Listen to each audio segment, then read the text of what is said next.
জনপ্রশাসন সম্পৃক্ত, সেগুলো বিচার বিভাগ সম্পৃক্ত, এবং সেগুলো আমরা দেখেছি কি নির্বাচন কমিশন সম্পৃক্ত। বাকি যেগুলো আছে এগুলো পরবর্তীতে অন্তর্বর্তী সরকার এসে ওনাদের দায়িত্ব করবেন।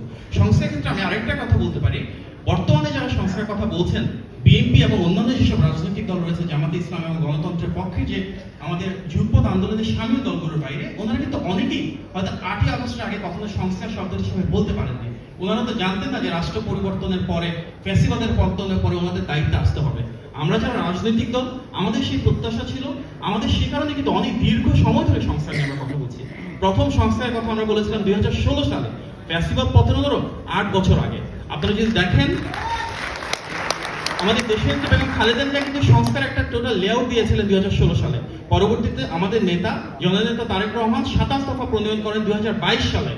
আজকে যা কিছু সংস্কার প্রস্তাবনা, একটি যৌক্তিক সংস্কার প্রস্তাবনা নেই যেটি সেই 27 দফা এবং